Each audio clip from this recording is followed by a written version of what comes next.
My name is Bruce. I'm on Team Ichorcoal, and I was part of Andy's watch before he was killed. Apologies for the haircut. It was actually remnants of our crossing the equator and becoming a shellback. One of the sacrifices I make was some of my hair to Neptune. And at the same time, we honored Andy. And the way we did that was we each wrote messages to him, placed it in a glass jar, eco-friendly, and tossed it overboard. And that was our way of saying goodbye. After the accident, we didn't sail. We went under motor. We drove into Porto, and we spent a few days there gathering ourselves and also going through the process of investigations. And his brother Keith flew out to come and see us. Incredibly, because he was concerned about the well-being of the crew. But it was a special time for us because we were extremely shaken by the experience. Quite frankly, we were reeling by it all. But it was a blessing to be able to grieve with Keith and have that part of Andy be there, present with us as we were dealing with the emotions and also the turmoil of the experience itself. And what we learned from Keith was some stories about Andy's life, and that he wasn't exactly a saint for a lot of it. And he had a lot of regrets about that. He definitely wasn't a perfect human being. But one thing that Keith did say was that sailing brought the best out of him, and in particular the race, and that he'd seen massive changes in him. And I think something that the crew took from the experience with Keith was that for the 2 weeks that most of us knew Andy, both in the lead up to the race and then in the week before he died, was that we got to see the very best of him. We got to see the man that he was. The fact that he was a paramedic, that he was a healer, that he was a giver, and that really he had a chance to exhibit all of those to us on the boat. And he did that by really being an incredible human being, taking the time to heal one of our wounds as one of us took a tumble in prep week down the stairs into the galley. That was a pretty traumatic experience for that person, but Andy made sure that he was okay, made sure that his leg was all right, that he wasn't in pain, but took the time to sort of sway his concerns about continuing on with the race, but also took the time to make sure that this guy's mother was informed of the accident so she could beat this guy over the head. But that was Andy. He always had a sense of humor. He also took the time to console one of our crew when she was feeling particularly low about saying goodbye to her family, and also about whether or not she would be capable on the boat for the rest of the leg. I mean, a lot of doubts going through all of our minds. But he took the time as a watch leader to put his arm around her and console her for that. He was a sensitive man in that way. And also in my own experience, I had a day of absolutely what I felt like smashing the helm under the spinnaker. I was pretty proud of my efforts. And we made the decision after a couple of wraps, well, the skipper did, to actually restrict helming duties to those who were most experienced.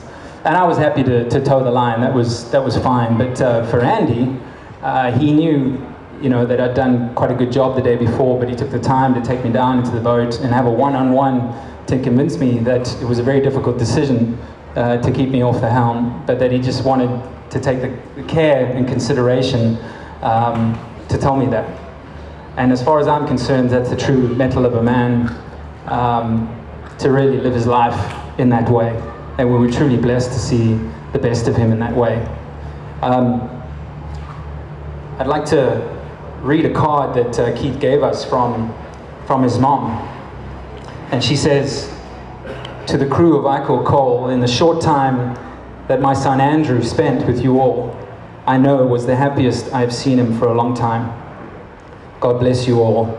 Val Ashman. And I think with death, you know, it's inevitable for all of us, but yet for some reason we struggle with it.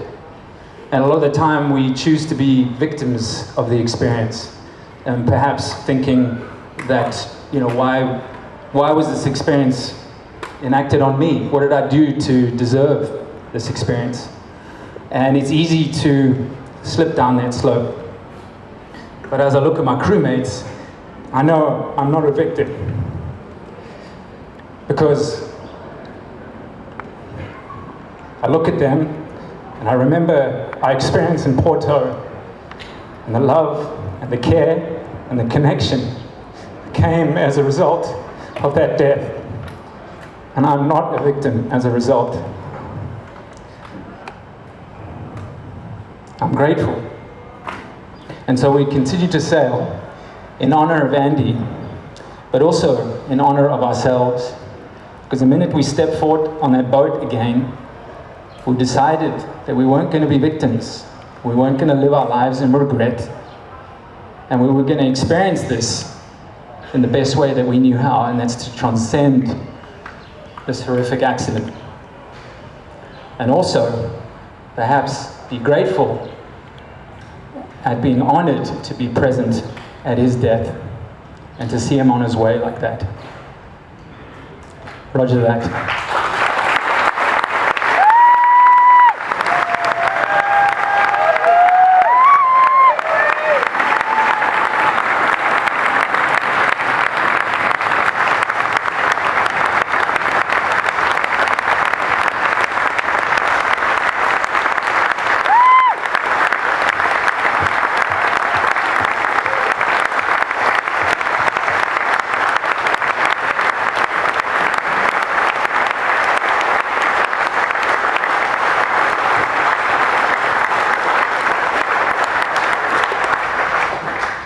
So I'd like to introduce the shortest member of our crew, Zanele. And she's been amazing. She's really come out of her shell over the last month. And in Porto, she composed a song in honor of Andy. So she's going to sing us for that now.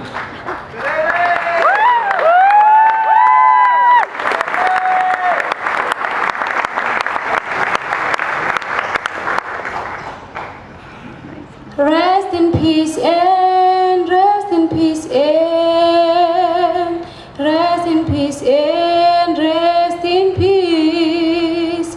We will always missing you as we are Ichorcoal team.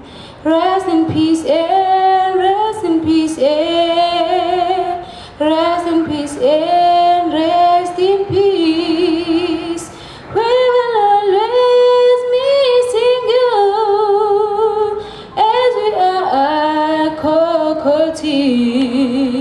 We had a great time with you. We have learned all the good things. We will always missing you as we are Ichorcoal team. We had a great time with you. We have learned all the good things. We will always missing you as we are Ichorcoal team. Rest in peace and rest in peace and rest in peace, rest in peace. We will always missing you as we are Ichorcoal team. We had a great time with you. We have learned all the good things. We will always missing you as we are Ichorcoal team. Rest in peace and rest in peace. Rest in peace and rest in peace. We will